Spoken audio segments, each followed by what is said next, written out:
대한민국 헌법 오늘부로 사망했습니다.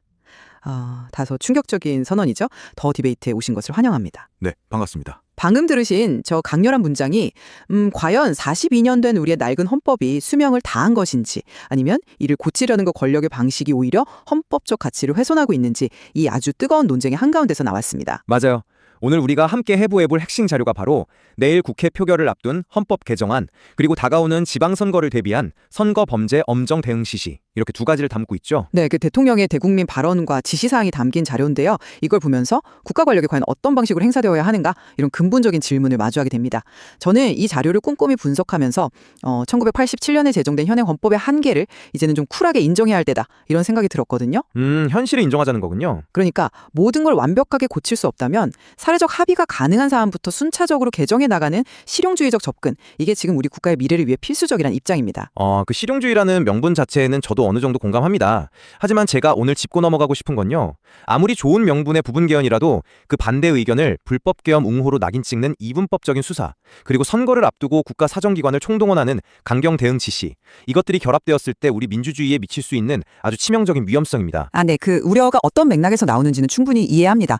하지만 먼저 우리가 왜 지금 이 시점에 헌법을 만져야만 하는지 그 현실부터 좀 짚어보고 싶어요. 네, 현실 진단이 먼저 되어야겠죠. 이번 자료에서 굉장히 눈에 띄는 비유가 하나 등장하잖아요. 세상이 변하고 덩치는 커졌는데 옷이 맞지 않는다. 저는 이 비유가 지금 대한민국의 상황을 아주 완벽하게 설명해 준다고 생각하거든요. 확실히 직관적인 비유이긴 하죠. 네, 1987년 체제 이후 무려 42년이 흘렀어요.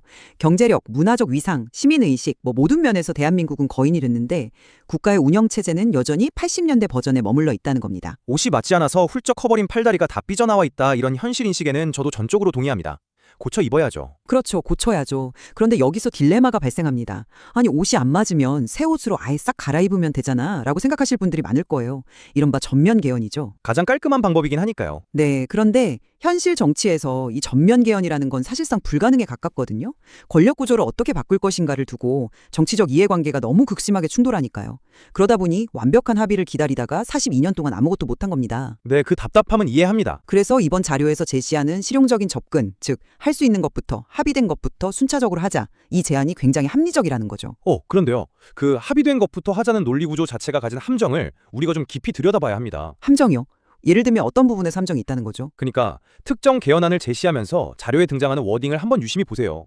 이걸 어떤 국민이 반대하겠습니까? 반대하는 사람들은 불법 개헌 옹호론자라고 봐야 합니다. 저는 이 대목에서 굉장히 서늘함을 느꼈거든요. 표현 방식의 문제 말씀하시는 거군요. 하지만 불법 계엄을 더 이상 선포하지 못하도록 국회 통제를 강화하는 것, 이건 야당도 강력하게 주장해 온 거잖아요. 네, 여야 모두 동의하는 내용인 건 맞습니다. 여야가 이구동성으로 동의해온 명백한 선을 실천하자는 건데 여기에 함정이 있을 수 있나요? 실제로 불법 계엄을 옹호하는 게 아니라면 이 법안을 반대할 이유가 없는 것도 사실이지 않습니까?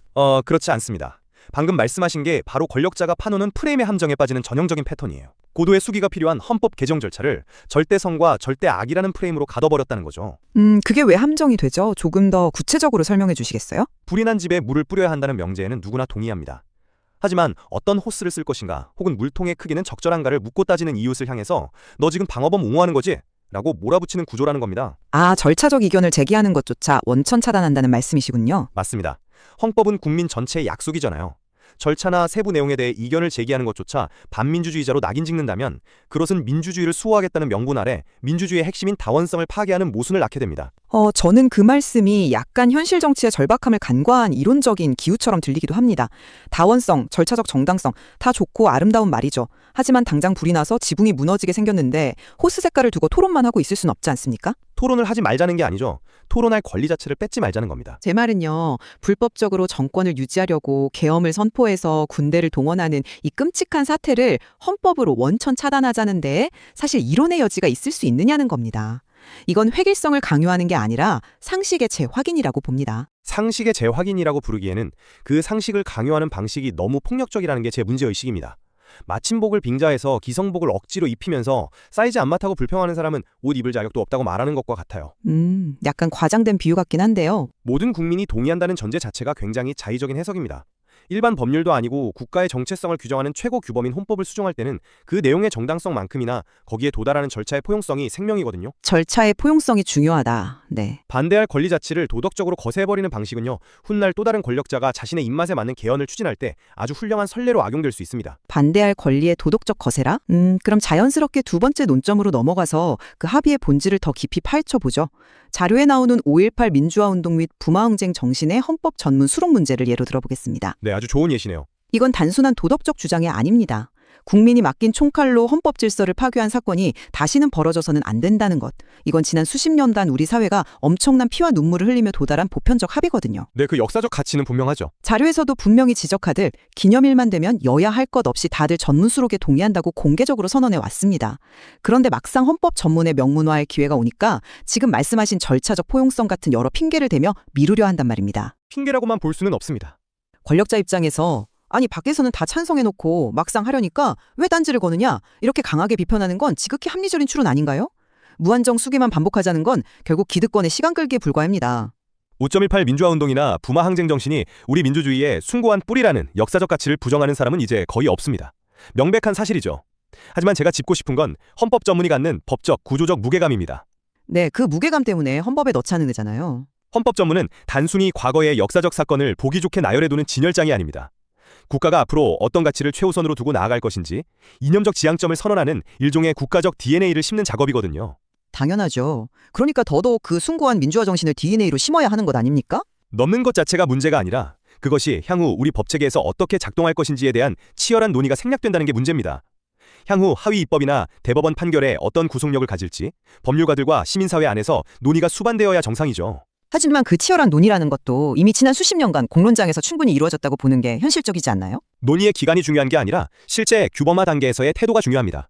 권력자가 나서서 다들 동의한다고 해놓고 왜 딴소리냐, 반대하는 건 말이 안 된다고 억눌러버리면 어떻게 될까요?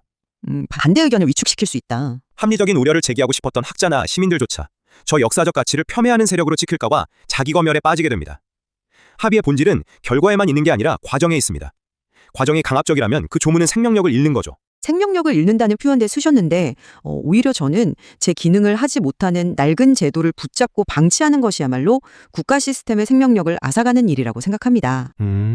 시각의 차이가 확실히 있네요. 이 지점에서 헌법의 본질적인 이야기에서 조금 더 현실적인 삶의 영역으로 시각을 넓혀보죠.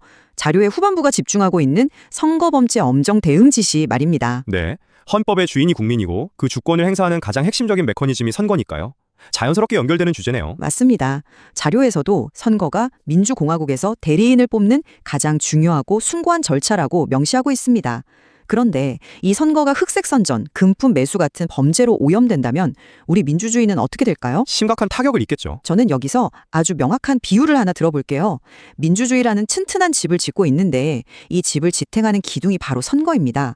그런데 지금 이 기둥 내부가 가짜뉴스라는 흰개미들에게 갉아먹히고 있는 상황인 거예요. 겉으로는 멀쩡해 보일지 몰라도 대단히 위태로운 상태죠. 흰개미와 기둥이라. 상황의 심각성을 잘 보여주는 직관적인 비유네요. 그렇죠. 그렇다면 집주인인 국민을 대신해서 정부가 경찰, 검찰이라는 방역업체를 불러 이 흰개미들을 신속하고 과감하게 박멸해달라고 지시하는 건 너무나도 당연하고 시급한 의무 아닙니까? 방역의 필요성 자체는 인정합니다. 이걸 두고 권력의 남용이니 통제니 하면서 비판하는 건 우리 집 기둥이 썩어 문드러지고 있는데 그냥 방관하자는 무책임한 태도와 다름없습니다. 국민을 보호하기 위한 엄정한 개입은 선택이 아니라 필수죠. 흰개미를 잡아서 집을 보호해야 한다는 당위성에 반대할 사람은 아무도 없을 겁니다. 하지만 제가 묻고 싶은 건 그 방역의 주체와 방식, 그리고 타이밍입니다. 타이밍과 방식이요. 방금 하신 비유를 그대로 빌려와 보죠. 흰개미 잡으려고 방역업체를 불렀는데 그 업체가 독한 농약과 화염방사기를 들고 집 안으로 뛰어든다면 어떻게 될까요? 화염방사기요? 그건 좀 너무 극단적인 가정 아닙니까? 사전 기관들이 다 법과 절차에 따라 수사할 텐데요. 현실에서 어떻게 작동하는지 구체적으로 생각해보죠. 선거라는 건 극도로 예민하고 정치적인 시기입니다. 그런데 행정부 수반이 직접 경찰과 검찰을 향해 가짜뉴스에 신속하게 대응하라고 지시를 내렸어요. 네, 신속한 대응이 필요하니까요. 여기서 가장 치명적인 문제가 발생합니다. 무엇이 흑색선전이고 무엇이 단순한 의혹 제기인지 그 기준을 판단하는 주체가 누구입니까? 바로 선거의 직접적인 이해 당사자인 정부기관들입니다. 정부 기관이 자의적으로 판단할 우려성이 있다는 말씀이시군요. 정확합니다. 유권자들이 후보자를 검증하기 위해 온라인 커뮤니티에서 합리적인 의혹을 제기할 수 있잖아요. 그런데 권력의 지시를 받은 수사기관들이 돋보기를 들이대기 시작하면 시민들 입장에서는 덜컥 겁이 납니다. 자기 검열을 하게 된다는 거군요. 내가 이 기사를 공유했다가 조사받는 거 아니야? 이런 걱정을 하게 되죠. 이게 바로 민주주의에서 가장 경계해야 할 위축 효과가 작동하는 구체적인 메커니즘입니다. 흰개미 잡으려다 초가상관 다 태우는 교각사로의 위험성이 여기 있는 겁니다. 네, 그 위축 효과라는 우려도 충분히 일리 있는 지적입니다. 하지만 저는 그 시각이 현재 사법 시스템에 대해 지나치게 냉소적이라고 생각합니다. 어떤 점에서 그렇죠? 수사기관이 내사를 시작한다고 해서 비판적 여론이 완전히 삭제되거나 무조건 유죄가 떨어지는 시대는 지났거든요. 언론의 감시도 있고 법원의 통제도 살아있죠. 오히려 지금 우리가 진짜 두려워해야 할 위협은 따로 있습니다. 바로 기술과 알고리즘의 파괴력입니다. 가짜뉴스의 확산 속도를 말씀하시는 거군요. 그렇습니다. 과거에는 흑색선전이 퍼져도 어느 정도 해명할 시간이 있었어요. 하지만 지금은 달라요. 조직적인 딥페이크나 조작 정도가 단 며칠, 아니 몇 시간 만에 선거의 판도를 완전히 뒤바꿔버립니다. 확실히 전파 속도가 걷잡을 수 없긴 하죠. 진실이 신발을 신기도 전에 거짓말은 세상을 반바퀴 돈다는 말도 있으니까요. 바로 그겁니다. 만약 절차적 정당성이니 위축 후관이 따지면서 수사기관이 소극적으로 대응하다가 선거가 치러졌다고 가정해봅시다. 선거 끝난 뒤에 그때 그 뉴스는 가짜였습니다. 밝혀진들 무슨 소용이 있습니까? 결과는 이미 왜곡됐으니까요. 네, 잘못된 대리인이 권력을 쥐었고 그 피해는 고스란히 유권자의 몫으로 돌아갑니다. 그렇기 때문에 이 문제는 사후구제가 아니라 사전 예방과 신속한 대응의 영역일 수밖에 없습니다. 강력하고 현실적인 방어 조치. 하지만 그 효율성과 신속함이라는 명분 이면에 얼마나 거대한 위험이 도사리고 있는지 우리는 역사에서 수없이 목격해왔습니다. 하지만 공권력이 가만히 있을 수는 없잖아요. 가만히 있으라는 게 아닙니다. 가짜뉴스의 폐해가 심각해진 건 팩트지만 그렇다고 공권력이 사상의 진열대에 직접 뛰어들어 심판관 역할을 자처하게 두어서는 안 됩니다. 민주주의는 본질적으로 약간 시끄럽고 비효율적인 시스템이거든요. 비효율을 감수해야 한다고요? 네, 다양한 정보가 쏟아지는 공문장 안에서 시민들과 언론이 서로 교차 검증하며 스스로 진실을 걸러낼 수 있다는 믿음이 민주주의의 바탕입니다. 효율성을 무기로 사정기관이 그 공론장에 칼을 들고 개입하기 시작하면 비판적 사고 자체가 마비됩니다. 유권자를 보호하겠다는 명분이 역효과를 낼 수 있다. 이런 말씀이시군요. 맞습니다. 속도를 위해 민주주의의 다원성을 희생시키는 방식은 결코 정당화될 수 없죠. 정말 팽팽하고 흥미로운 논의가 이어지고 있네요. 오늘 우리가 다룬 이 자료 하나에 얼마나 많은 국가적 철학과 딜레마가 담겨 있는지 새삼 느끼게 됩니다. 이제 양측의 입장을 정리하면서 논의를 좀 마무리해 볼 시간인데요. 네, 시간이 벌써 그렇게 됐네요. 저는 오늘 42년 묵은 헌법이라는 낡은 옷을 현실에 맞게 수선하고 민주주의의 기둥인 선거를 외부의 악의적인 공격으로부터 지키기 위해 공권력이 과감하게 제 역할을 다하는 것이 얼마나 중요한지 강조했습니다. 네, 실용적인 접근의 필요성이었죠. 완벽한 절차나 무결점의 합의라는 환상에 얽매여 아무것도 하지 못하기보다는 당장 실현할 수 있는 명백한 선을 향해 전진하는 실용주의가 우리에게 절실하다. 이것이 제 입장이었습니다. 반면 저는 아무리 그 명분이 타당하고 실용성이 뛰어나다 하더라도 권력이 그 목표를 달성하기 위해 취하는 태도와 방식을 매섭게 감시해야 한다는 점을 짚었습니다. 네, 그 과정의 위험성을 경고하셨죠. 자신과 생각이 다른 절차적 이견을 향해 극단적인 낙인을 찍는 절대주의적 수사, 그리고 선거라는 민감한 시기에 맞춰 사정기관의 개입을 지시하는 행위는 우리의 다원성과 표현의 자유를 심각하게 위축시킬 수 있습니다. 화염방사기로는 집을 온전히 지켜낼 수 없습니다. 오늘 우리는 헌법 개정과 선거 관리라는 중대사를 다루는 데 있어서 효율성 및 실용성과 절차적 정당성 보호 사이의 긴장 관계가 얼마나 복잡하고 아슬아슬한 문제인지 함께 확인했습니다. 네, 사실 이 문제에 명쾌하고 단편적인 정답은 존재하지 않을 겁니다. 중요한 건 국가가 던지는 절대적인 명분 앞에서 우리 시민들이 끊임없이 의심하고 질문하는 과정을 멈추지 않는 것이겠죠. 맞습니다. 그래서 저희는 오늘 이 자리에서 어느 한쪽의 입장이 절대적으로 옳다고 결론 내리지 않으려 합니다. 대한민국 헌법 오늘부로 사망했습니다. 처음 우리가 던졌던 이 문장을 다시 한번 천천히 곱씹어 보시기 바랍니다. 정말 많은 생각을 하게 만드는 문장이죠. 대한민국의 최고 규범은 시대의 역동성을 담아내지 못하는 낡은 조문 속에 갇혀 방치될 때 수명을 다하는 것일까요? 아니면 다름을 포용하지 못하고 획일적 합의와 강력한 통제만을 강요하는 권력의 억압 속에서 조용히 숨을 거두는 것일까요? 청취자 여러분 스스로가 오늘 다뤄진 자료의 다층적인 의미를 되짚어 보시면서 국가 권력이 어떤 방식으로 민주적 가치를 수호하거나 훼손할 수 있는지 깊이 탐구해 보시기를 권해드립니다. 네, 그 무거운 질문에 대한 대답은 결국 민주공화국의 진정한 주인인 여러분의 숙고에 달려 있을 겁니다. 치열한 고민의 불씨가 되셨기를 바라며 여기서 인사드리겠습니다. 지금까지 더 디베이트였습니다. 함께해 주셔서 감사합니다.